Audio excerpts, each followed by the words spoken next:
Hello everyone, a very hearty welcome you all on this mind-blowing channel. So today, A Letter to God, written by G.L. Fentress. आज हम लोग chapter first class 10th का clear करने वाले हैं इन 30 minutes. Okay, A Letter to God.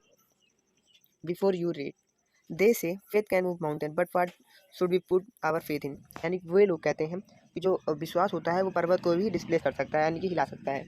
लेकिन but what should we put our faith in, लेकिन इस फेथ का हम किस तरह प्रयोग करें. This is the question this story dedicated portion, यानी कि ये जो कहानी है यही प्रश्न उठाती है. Lencho is a farmer who writes a letter to God. Lencho एक किसान है जो पत्र लिखता है भगवान को. When his crop are ruined, जब उसकी फसल खराब हो जाती है तब. आस्किंग फॉर 100 पैसों. Does Lencho letter reach the God, क्या लेंचो का जो पत्र है वो प्रभु के पास पहुंचता है. Does God send him money, क्या भगवान उसको पैसे भेजते भी हैं. इसका सारा अर्थ है कि जो लेंचो है उसकी फसल जो है बर्बाद हो जाती है. किस लिए बर्बाद हो जाती है हम लोग आगे देखेंगे. तो फिर जो लेंचो है ये डिमांड करता है, इसको फेद होता है भगवान के ऊपर, डिमांड करता है 100 पैसों के लिए. ओके आगे चलते हैं. The house the only in the entire valley set on the crest of low hill, यानी जो घर the only in entire valley यानी पूरी वैली पूरी घाटी में एक ही घर था. कहाँ स्थित है. Set on the crest of low hill, यानी कि जो पहाड़ का जो चोटी होती है उसकी थोड़ा क्रस्ट थोड़ा नीचे साइड में बढ़िया, जहाँ तो दोनों साइड में उसको बराबर से मिल जाए वहाँ पे क्रेस्ट ऑफ द लो हिल. इसका मतलब ये हुआ from the height one could see the river and the field of ripe corn dotted with flowers that always promised a good harvest. यानी कि from the height one could see the river, यानी कि इसकी ऊंचाई से आप समुद्र देख सकते हैं. फील्ड ऑफ राइप कॉर्न और मक्के की खेती. राइप कॉर्न मतलब होता है मक्के भुट्टे की खेती. डॉटेड फ्लावर जो कि डॉटेड यानी कि भुने भुने लगते थे, उसमें मतलब फूल निकल आए थे, भुट्टा आना था बस. और जो उसकी फसल थी फील्ड थी वो हर साल अच्छी हो जाती थी. That promised a good harvest. The only thing the earth needed was a downpour और एट लीस्ट अ सोवर. यानी कि एक ही चीज़ की उसकी फील्ड की रिक्वायरमेंट थी, एक ही चीज़ की ज़रूरत थी, वह मूसलाधार बारिश. Throughout the morning throughout the morning, यानी कि उसी अगले दिन सुबह Lencho. When he know he field ultimately had done nothing, यानी कि जब उसे पता था कि उसकी फील्ड अब उसको फील्ड में कुछ भी नहीं करना है, यानी कि कुछ करना ही नहीं है, बस बारिश होना है और उसके बाद काटना फसल, वो तो लास्ट का काम है. बाकी उसमें खाद वाद ऐसा कुछ भी नहीं करना है. But else see the sky toward the north east, फिर भी वो देख रहा था नॉर्थ ईस्ट की तरफ. We are really going to get some water women, यानी कि यहाँ पे लंच कहते हैं कि we are really going to get some water, यानी कि हम वाकई में जाने कुछ पाने वाले हैं वाटर यानी पानी को. वुमेन से कहते हैं कि कुछ मूसलाधार बारिश हो सकती है. The woman who was preparing supper, यानी कि जो औरत बना रही थी खाना. रिप्लाइड, यानी कि लेंचो की वाइफ है और ये खाना बना रही थी और ये उत्तर देती है यस गॉड विलिंग, प्रभु की इच्छा. The older wife are working the field, यानी कि जो लेंचो का बड़ा लड़का है वो कार्य कर रहा था अपनी फील्ड पे, अपनी ज़मीन पे. While the smaller one playing near the house, जबकि उनका जो छोटा लड़का था वो खेल रहा था घर के बगल. Until the woman called them to all, जब तक उनकी माता उन्हें बुला नहीं लेती. कम फॉर डिनर, आइए खाना खाइए, शाम का खाना है. It was during the meal that, वही हुआ शाम का खाना. Just has Lencho has predicted big drops of rain began to fall, जैसा कि लेंचो प्रेडिक्ट किया था. प्रेडिक्टेड मतलब अनुमान लगाया था, अनुमान किया था, वैसे ही बारिश की बड़ी बड़ी बूंदें गिरना शुरू हो जाती in the north east. Huge huge mountains of cloud could be seen approaching, यानी कि जो बड़े मूसलाधार बादल थे वो आ रहे थे. द एयर वाज फ्रेश, यानी कि एयर बढ़िया साफ सुथरा था एंड अच्छा, यानी कि बढ़िया मौसम बना था. The man went for no other reason than pleasure the feeling of rain of the body, यानी कि जो लेंचो होते हैं, जिसमें मैन का मतलब ही हो गया लेंचो. बाहर निकलते हैं, महसूस करते हैं बारिश कैसी हो रही है. जैसे हम लोग की कभी बारिश होती है, हल्का सा चले जाते हैं बाहर, क्या हाल है, मतलब ठंडी हवा लेने के लिए थोड़ा मन उब जाता है तो थोड़ा बारिश में कई लोग तो नहा भी लेते हैं. was pleased that the man on it. हाँ, and when he returned he explained, और जब ये वापस लौटे तो वो बोलते हैं they are not a rain drop falling from the sky, यानी कि बारिश नहीं, ये बारिश नहीं है, ये बारिश बूंदे नहीं रही, बूंदे नहीं गिर रही हैं आसमान से, ये कॉइन्स हैं. दे आर न्यू कॉइन्स, ये नए तरीके से एक सिक्के हैं. The big drops are big the big drop are 10 cent pieces and the little ones are 5, यानी कि जो बड़ी बूंदे हैं उन्हें 10 सेंट पैसे बताएं और जो छोटी है वो 5 एंड जो बड़ी है वो 5. With a satisfy expression he regarded the field of ripe corn with his flower, यानी कि वो सेटिस्फाई थे अपने एक्सप्रेशन से. और जो बारिश हो रही थी पूरे कल्टीन की तरह ड्रेन बढ़िया से साइड से एकदम हो रही थी. कल्टीन मतलब होता है जैसे पर्दा टाइप का पूरा ढक लिया था, मतलब बारिश बढ़िया से हो रही थी. But suddenly strong wing began to blow, यानी कि अचानक से एक तेज हवा चलना शुरू हो जाती है along the drain very haulage, और उसी हवा के साथ वो हेल स्टोन मतलब होता है गोला, ओले पड़ना, ओले यानी कि ओला पड़ना शुरू हो जाते हैं. They are truly did resemble new silver coin. अभी इनको new silver coin they are truly did December.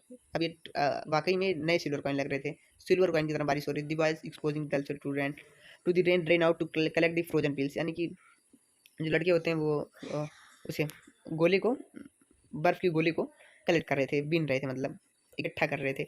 It's really getting bad now explain the man, यानी कि अब तो कुछ गलत हो रहा है। इसको कहते हैं Lencho. I hope it pass quickly. अब लेंचो आशा करते हैं कि थोड़ा जल्दी ही चला जाएगा, but it does not pass quickly. लेकिन ये आसानी से नहीं गया। फॉर एन हाउ द और 1 घंटे तक बारिश होती है। The hail rain on the house, the garden, the hill stone confident, the whole valley, the field was white. अब देखिए, जब बारिश होती है, हेल स्टॉर्म होता है, बारिश हुई, बारिश होने के बाद हेल स्टॉर्म हुई, हेल स्टॉर्म से पूरा उनका ढक गया, पूरी वैली, पूरा फ्लावर उनका, पूरी कॉर्न, पूरे मक्के की। और किस तरह ढक गया? As the field was white, पूरी जो फसल होती है उनकी, जो फसल है फील्ड, पूरी सफ़ेद हो गई थी, जैसा ऐसा लग रहा था कि वो नमक के चादरों से ढक गई है। और no leaf remain on the tree, the corn was totally destroyed, एक भी पत्ते नहीं बचे थे पेड़ में। ट्रीज यहाँ पे प्लांट होना चाहिए था। The corn was totally destroyed, और जो उनकी मक्के की फसल होती है वो पूरे खराब हो जाती है। फ्लावर्स वर गॉन, जो फ्लावर्स तो चले जाते हैं भाई, ओला है, बड़े बड़े ओले पड़ेंगे तो क्या होगा। यहाँ तो मैंने छोटे छोटे देखे हैं। बाकी Faizabad side Lencho soul was filled with sadness, जो लेंचो की आत्मा होती है वो पूरी तरह से सैडनेस से भर जाती है। When the storm has part, जब जो स्टॉर्म होता है वो चला जाता है, तो he stood in the middle of the field and said to his son. अब वो जो फील्ड होती है इनकी कॉर्न की, वो बीचों बीच खड़े होते हैं, अपने बेटे से कहते हैं plague of locust would have left more than this, यानी कि जो प्लेग ऑफ, यानी कि जो जो चलते हैं यार, छोटी छोटी भीनी भीनी मक्खी चलती है, प्लेग ऑफ लोकस्ट, वो जब अगर लग जाती हैं तो बचती नहीं, एक तिनका नहीं बचता। तो इसमें लेंचो कहते हैं अगर वो भी आते, दी हेल हैज़ लेफ्ट नथिंग, यानी कि जो हेल स्टॉर्म है वो कुछ भी नहीं छोड़ा है। This year we have no corn, इस साल हमारे पास कोई फसल नहीं होगी। That night was sorrowful one, यह रात बहुत दुख भरी रात होगी। All our work for nothing, जितना हमने कार्य किया है वो, उससे हमको कुछ भी नहीं मिला।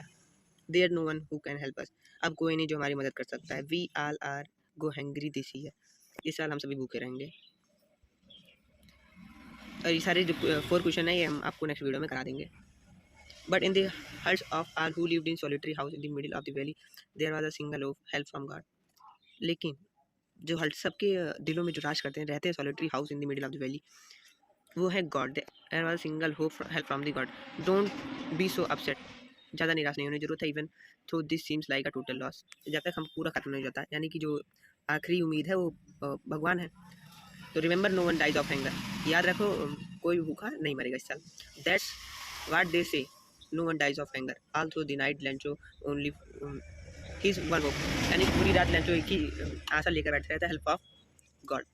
Whose eyes has he had been instructed seen everything, जिसकी आंखें सबको देखती रहती थी, सबको इशारे में बताती रहती थी, इंस्ट्रक्ट करती रहती थी, वो गॉड था। Even what in deep in the consciousness Lencho was an ox of man working like, यानी जो लेंचो है वो ऑक्स ऑफ अ मैन है, यानी कि बैल की तरह काम करता था।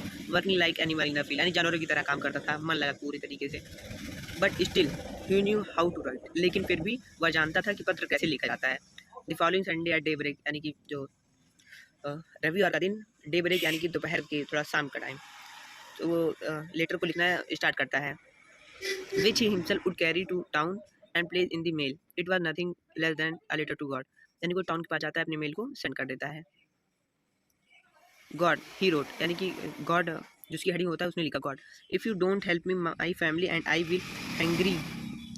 I will go hungry this year, यानी कि अगर आपने हेल्प नहीं की हमारी तो मैं और मेरी फैमिली दोनों इस साल भूखे मर जाएंगे, खत्म हो जाएंगे। I needed a pesos in order to sow my field and to live in until the crops come because the hailstorm, यानी कि लेंचो जरूरत ही डिमांड कर रहा है 100 पेसो इन ऑर्डर टू, यानी कि दोबारा उगा सके, अपनी फील्ड को खेती कर सके। until the crops come, यानी जब तक कि फसल वापस उग नहीं जाती। because the hailstorm dot dot, यानी भगवान है वो तो जानते ही क्या हो रहा है। हीरो टू गॉड, यानी कि जो लिफाफे में होता है उसने लिखा to God.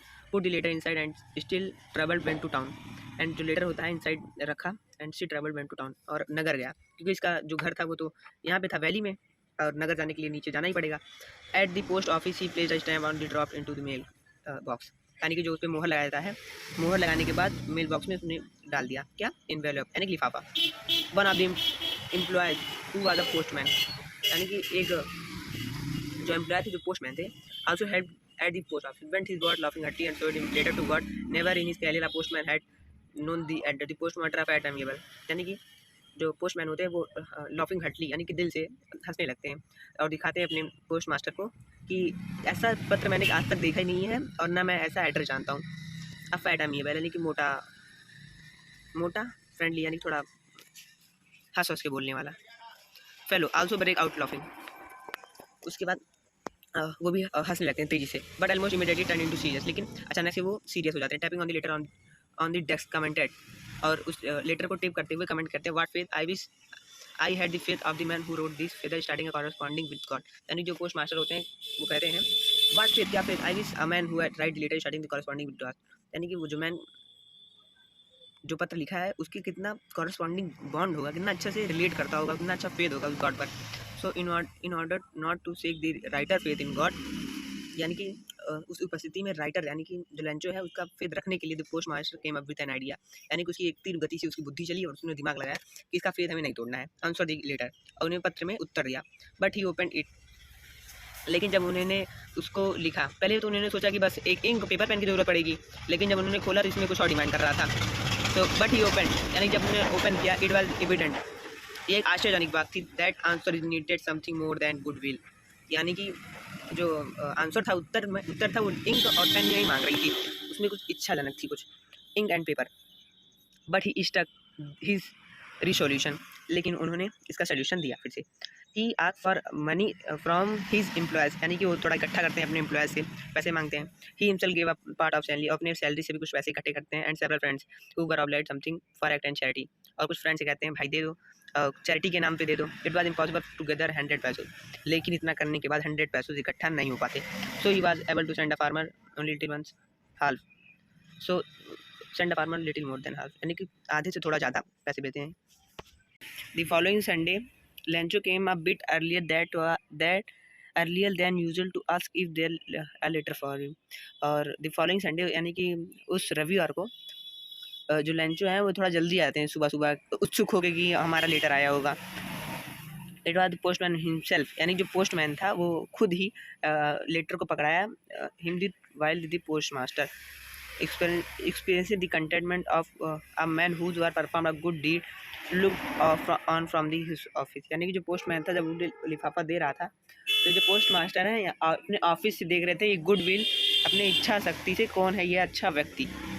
Lencho showed not slightly surprise seeing the money, Lencho ज़्यादा सरप्राइज नहीं हुए, यानी कि आश्चर्यजनक नहीं हुए कि पैसा आ गया क्या कैसे, लेकिन सच वाज हिज कॉन्फिडेंस, और यह इसका आत्मविश्वास था। But he become very angry when he counted the money, लेकिन वो बहुत गुस्सा हो गया जब पैसों को गिना। God could not have made a mistake nor could have denied the Lencho what he had requested. Immediately Lencho went to the window, asked for the paper ending, यानी कि लेंचो को इतना फेथ था कि उन्होंने कहा ये भगवान की गलती हो ही नहीं सकती, नॉट, और ना ही भगवान इसको निराश करेंगे लेंचो के जो लेंचो मांगे हैं पैसे। इमीडिएटली उसी समय Lencho went up to the window, asked for the paper ending, Lencho खिड़की पे गया और मांगा पेपर और ink on the public writing table, और जो पब्लिक राइटिंग टेबल जहाँ पब्लिक लिखती है जो डेस्क होता है, he started to write, Lencho लिखने लगा, विच मत wrinkling of his barrow caused by effort of his make to express ideas, यानी कि उसकी रिंगलिंग मतलब बुलबुलाना, आँख को बुलबुला रहा था इस बारो करके, ये एक्सप्रेस कर रहा था अपने आइडियाज़ को। when he finished he went to the window to buy a stamp which he licked and then affixed to the envelope with the blue of his fist, अपनी फिस्ट को यानी कि मुट्ठी को बंद करके एनवेलप को ब्लू कर दिया। The moment of the letter he fell in the mail box, the post master went to open it, और उसके बाद जो the moment the letter fell in to mail box, यानी कि जैसे उसी क्षण जैसे लेंचो ने उस लेटर को मेल बॉक्स में डाला तुरंत ही पोस्ट मास्टर आ गए इसको ओपन करने। इट सेड, उसमें लिखा था God of the money that I asked for only 70 पैसों रीच्ड मी, यानी कि गॉड भगवान जो पैसे मैंने मांगे थे मेरे पास तो सिर्फ 70 पैसों ही आए हैं। सेंड मी रेस्ट, और जो बाकी जो बचे हैं 30 पैसों, यानी कि 100 पैसे मांगे थे जिसमें से 70 पहुँचे हैं, 30 बचा है। Since I needed it very much, यानी कि मुझको बहुत ज़्यादा ज़रूरत है इसकी, इन पैसों की। But don't send me through the mail work because the post office employees are a bunch of crooks. Lencho इसमें कहते हैं लेंचो इसको हमको पोस्ट ऑफिस के थ्रू मत भेजिएगा, because post office employees are bunch of crooks, यानी कि लेंचो यहाँ समझ रहा है कि जो पोस्ट ऑफिस के जो एम्प्लॉयज़ हैं उन्होंने 30 पैसों का गोला माला कर दिया, यानी कि 30 पैसों खा गए। इसी वजह से उन्होंने कहा, लेंचो ने बोला post office employees are a bunch of crooks, Lencho. और इसके जो सारे क्वेश्चन आंसर हैं मैं आपको नेक्स्ट वीडियो में अपलोड कर दूंगा, खुद ही सॉल्व करवा दूंगा, चिंता ना करो। ओके, और अगर इसकी शॉर्ट समरी जाननी हो, शॉर्ट समरी में लेंचो एक राइटर है, जिसका राइटर नहीं GL फेंटोस राइटर हैं, और जो लेंचो है ये इसके मेन कैरेक्टर हैं। लेंचो की फसल ख़राब हो जाती है, लेंचो की जब फसल ख़राब हो जाती है तब ये जाते हैं, इनको फेद होता है गॉड पे, तो गॉड पे जाते हैं, जो फेद अपना व्यक्त करते हैं। व्यक्त किस माध्यम से करते हैं? मेल बॉक्स के माध्यम से मेल जाता है, लेकिन गॉड के पास जाता नहीं है। जो पोस्ट मास्टर में बड़ा मतलब सरप्राइज़ होते हैं कि ऐसा पहली बार हुआ है। तो जब ऐसा पहली बार हुआ तो उन्होंने ऐसा पहली बार कर भी दिया कि उस लेटर का उत्तर दे दिया, फिर 70 पैसों देकर जितने भी इकट्ठा हो पाए, लिटिल मोर देन हाल्फ, यानी कि आधे से थोड़ा ज़्यादा, यानी 70 पैसों रीच हो पाए लेंचो के पास। और लेंचो को इतना फेथ था कि वो लास्ट में कह देते हैं आर बंच ऑफ क्रूक्स अधिक post master employees, post office employees, यानी कि जो 30 पैसों जो गायब हुए हैं वो लेंचो का मानना है कि वो ले गए। कौन ले गया? पोस्ट ऑफिस के एम्प्लॉयज़। ओके, थैंक यू, मिलते हैं नेक्स्ट वीडियो में। चैनल को सब्सक्राइब कर दीजिए अगर नए हैं। Okay, thank you, bye bye.